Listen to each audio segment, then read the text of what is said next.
Budol, niregaluhan ng sandamakmak na bashing ng mga netizens.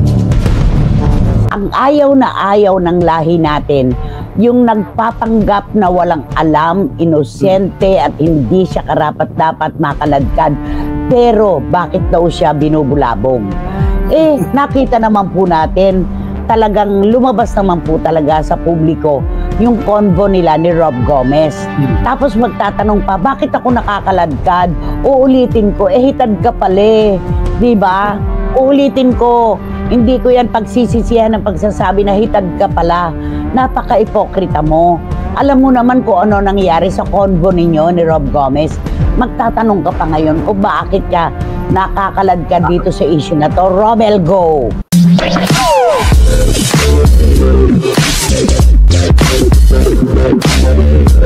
Welcome back to Philippine Celebrity Broadcast. Herlin Budol, niregaluhan ng sandamakmak na bashing ng mga netizens bago magtapos ang taon.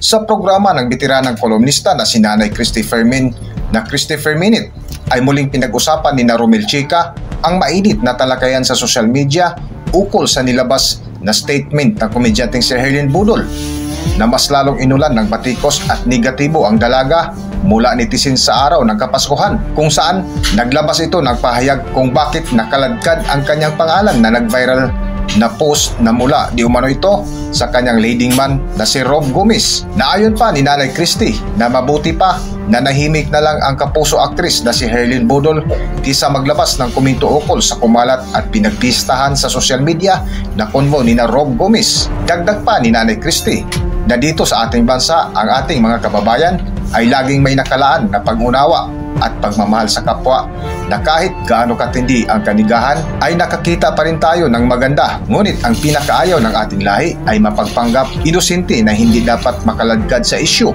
Isa nga salita niya ng kapuso aktris na si Herlin Budol na hindi nagustuhan ng ating netizen ay ang tanong nito kung bakit siya binulabog at kinaladkad ng intriga ng kanigahan. Nasagot nga ng bitiranang kolumnista na kahit lumabas na sa publiko ang malinaw na ebidensya sa konvo ni na Rob Gomez ay pilit pa rin na idininay ng dalaga, kung saan napakomento lalo ang bitiranang kolumnistang si Nanay Christy Fermin na ayon pa sa kanyang paulit-ulit na hindi niya pagsisihan ang binitiwang salita na isa kang hitad. Para sa buong detalye, narito ating pakinggan. Ano naman ang masasabi mo kay Hipon Girl? Walang patawad ang mga kababayan natin sa pagbibigay ng negatibong komento dito kay Herlin Budol, ano? Talagang pinagtripan siya. Isa lang masasabi natin dyan, deserve. Alam mo, Romel, dito sa ating bansa, ang mga Pilipino, laging merong nakalaan na pangunawa at pagmamahal sa kanilang kapwa. Tayo, sa ating kapwa, kahit gaano pa katindi ang kanigahan, nakakakita pa rin tayo ng maganda. Ang ayaw na ayaw ng lahi natin, yung nagpapanggap na walang alam, inosente at hindi siya karapat-dapat makaladkad, pero bakit daw siya binubulabong? Nakita naman po natin, talagang lumabas naman po talaga sa publiko yung convo nila ni Rob Gomez. Tapos magtatanong pa, bakit ako nakakaladkad? Uulitin ko, hitad ka pala, di ba? Uulitin ko, hindi ko yan pagsisisihan ng pagsasabi na hitad ka pala. Napaka-ipokrita mo.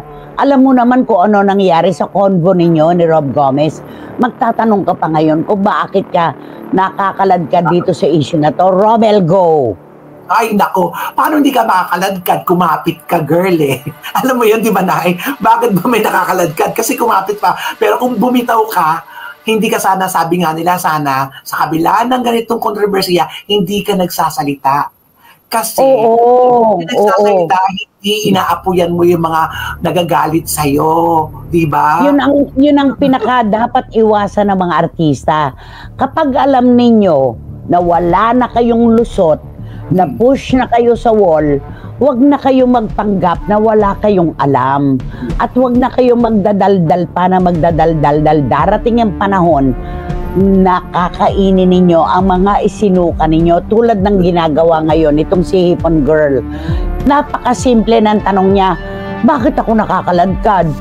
Pagkatapos lumabas ang convo nyo ni Rob Gomez na meron pa kayong mga termino na hindi karapat-dapat na malaman ng publiko, nag-ano ka pa ng pregnancy test, Tapos tatanungin mo ang buong bayan ngayon, bakit ka nakakaladkad? Di ba dapat ang tanungin mo, ikaw, ang sarili mo. Di ba? Bakit ka nakaladkad? Ikaw ang sumagot sa tanong mo, ganun lang yun. Kaya kahapon, Paskong Pasko, at ngayon, Paskong Pasko, kahapon, Bisperas ng Pasko, ano ang sinasabi sa iyo ng mga tao? Deserve mo yan. Deserve mo yan dahil ikay mapagpanggap at mapaghugas kamay. Diba? Dapat sa kanya nanahimik na lang siya kasi wala siyang dapat yung i-comment sa mga nagko-comment sa kanya kasi nahuli ka na eh. Kundi nakagalit ko siya. Napaka pa niya, maldita pa niya. Inaaway pa niya yung mga nagko-komento ng negative.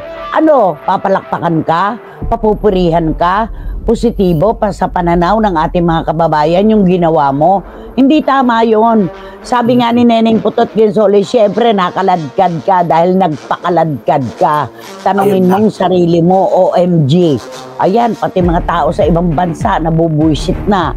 O sabi naman ni Boycie, gusto lang ng alamang na yan, napag-usapan siya. Diyos ko, wag mo na akong baklain, alamang ka. Dati nga alamang naging hipon na eh, no? Diyos ko, ayan. Nakakaloka. Ayan, eto pa. Nako, Herlin Budol, not me, not us. Tumigil ka na sa pagdaldal mo dahil walang mangyayari. Booking na booking ka na, nagpapanggap ka pa. Oy, Herlin Budol, sabi na naman na isang texter natin, si John of course. Oy, Herlin Budol, tapos na ang pandemya. Ang paghuhugas ng kamay, hindi man na masyadong nire-require ngayon. Ikaw na lang ang napauso dahil naghugas kamay ka. Ayan na nga ba, di ba? Parang ano to eh, hindi kagandahan itong mga komentong ganito. Hindi, tsaka itong... go. At saka na, di ba yung sa convo nila, napaka-unusual na usapan nila yun, hindi kaibigan, hindi mo i-interpret na magkaibigan lang sila. Kasi ano ba yun? Magganong mga kwentuhan, parang sa text pa lang yan. Ha? Paano pa kaya pag nagkita sila sa personal? Ano pa nga asahan natin? At saka ano ha, yung mga terminong ginagamit, pagkain lang ang kinakain natin. Pero yung insinuasyon ni Hipon, iba yung kinakain niya, di ba? Tapos, meron pa siyang PT na ipinakita na isa lamang ang guhit. Pero kung sakali raw matutuloy, sana raw si Rob nasa tabi pa rin niya, di ba? Ganun ang sabi niya. Diba nag-willing daw siya? Kahit daw hindi na siya balikan nung kanyang karelasyon, willing daw siya na sumama kay Rob, di ba?